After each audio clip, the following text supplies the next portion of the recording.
ಚೆನ್ನಮ್ಮನವರು ನಮ್ಮೆಲ್ಲರೂ ಬಿಟ್ಟು ಅಗಲಿದ್ದಾರೆ. ಸನ್ಮಾನ್ಯ ದೇವೇಗೌಡರ ಕುಟುಂಬದ ಆಧಾರ ಸ್ತಂಭವಾಗಿ ಅವರು ತಮ್ಮ ಜೀವನವನ್ನ ಸಾಗಿಸಿದ್ರು.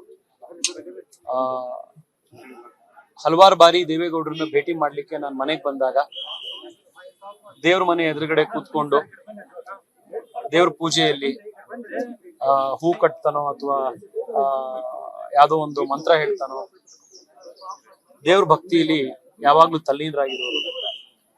ನಮ್ಮ ಪದ್ಮನಾಭ ನಗರದಲ್ಲಿರುವಂತ ಮಲ್ಲಿಕಾರ್ಜುನ ಸ್ವಾಮಿ ದೇವಸ್ಥಾನಕ್ಕೂ ಕೂಡ ಅವಾಗ ಬಂದು ಕುಟುಂಬ ಸಮೇತ ಅವರಲ್ಲಿ ಪೂಜೆ ಮಾಡ್ತಾ ಇದ್ರು. ಬಹಳ ಅಪಾರವಾದಂತ ದೈವ ಭಕ್ತರು. ದೇವೇಗೌಡರ ಕುಟುಂಬ ಈ ಮಟ್ಟಕ್ಕೆ ಬೆಳೆದಿದೆ ಅಂತಂದ್ರೆ, ಇಷ್ಟೊಂದು ಜನಮನ್ನಣೆ ಕುಟುಂಬಕ್ಕೆ ಸಿಕ್ಕಿದೆ ಅಂತಂದ್ರೆ, ಚೆನ್ನಮ್ಮನವರು ಈ ಕುಟುಂಬದ ಬಹಳ ದೊಡ್ಡ ಒಂದು ಆಧ್ಯಾತ್ಮಿಕ ಶಕ್ತಿ ಅಂತಂದ್ರೆ ತಪ್ಪಾಗಲ್ಲ. ಹಿರಿಯ ಮುತ್ತೈದೆಯಾಗಿ ಅವರು ಅವರ ಜೀವನದ ಈ ಪಯಣವನ್ನ ಮುಗಿಸಿದ್ದಾರೆ. ಭಗವಂತ ಅವರಿಗೆ ಸದ್ಗತಿಯನ್ನ ಪ್ರಾರ್ಥನೆ ಜೊತೆಗೆ ಸಿಗ್ಲಿ, ಅವರಿಗೆ ಸದ್ಗತಿಯನ್ನ ಭಗವಂತ ಕರುಣಿಸಲಿ.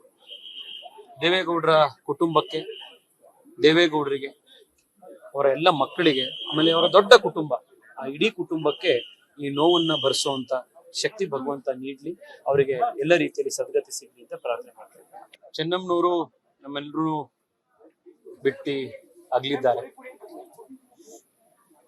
ಸನ್ಮಾನ್ಯ ದೇವೇಗೌಡರ ಕುಟುಂಬದ ಆಧಾರ ಸ್ತಂಭವಾಗಿ ಅವರು ತಮ್ಮ ಜೀವನವನ್ನ ಸಾಗಿಸಿದ್ರು. ಹಲವಾರು ಬಾರಿ ದೇವೇಗೌಡರನ್ನ ಭೇಟಿ ಮಾಡ್ಲಿಕ್ಕೆ ನಾನು ಮನೆಗೆ ಬಂದಾಗ ದೇವ್ರ ಮನೆ ಎದುರುಗಡೆ ಕೂತ್ಕೊಂಡು ದೇವ್ರ ಪೂಜೆಯಲ್ಲಿ ಹೂ ಕಟ್ತಾನೋ ಅಥವಾ ಯಾವ್ದೋ ಒಂದು ಮಂತ್ರ ಹೇಳ್ತಾನೋ, ದೇವ್ರ ಭಕ್ತಿಯಲ್ಲಿ ಯಾವಾಗ್ಲೂ ತಲ್ಲೀನರಾಗಿರೋರು. ನಮ್ಮ ಪದ್ಮನಾಭ ನಗರದಲ್ಲಿರುವಂತ ಮಲ್ಲಿಕಾರ್ಜುನ ಸ್ವಾಮಿ ದೇವಸ್ಥಾನಕ್ಕೂ ಕೂಡ ಅವಾಗ ಬಂದು ಕುಟುಂಬ ಸಮೇತ ಅವರಲ್ಲಿ ಪೂಜೆ ಮಾಡ್ತಾ ಇದ್ರು. ಬಹಳ ಅಪಾರವಾದಂತ ದೈವ ಭಕ್ತರು. ದೇವೇಗೌಡರ ಕುಟುಂಬ ಈ ಮಟ್ಟಕ್ಕೆ ಬೆಳೆದಿದೆ ಅಂತಂದ್ರೆ, ಇಷ್ಟೊಂದು ಜನಮನ್ನಣೆ ಕುಟುಂಬಕ್ಕೆ ಸಿಕ್ಕಿದೆ ಅಂತಂದ್ರೆ, ಚೆನ್ನಮ್ಮನವರು ಈ ಕುಟುಂಬದ ಬಹಳ ದೊಡ್ಡ ಒಂದು ಆಧ್ಯಾತ್ಮಿಕ ಶಕ್ತಿ ಅಂತಂದ್ರೆ ತಪ್ಪಾಗಲ್ಲ. ಹಿರಿಯ ಮುತ್ತೈದೆಯಾಗಿ ಅವರು ಅವರ ಜೀವನದ ಈ ಪಯಣವನ್ನ ಮುಗಿಸಿದ್ದಾರೆ. ಭಗವಂತ ಅವರಿಗೆ ಸದ್ಗತಿಯನ್ನ ಪ್ರಾರ್ಥನೆ ಜೊತೆಗೆ ಸಿಗ್ಲಿ, ಅವರಿಗೆ ಸದ್ಗತಿಯನ್ನ ಭಗವಂತ ಕರುಣಿಸಲಿ.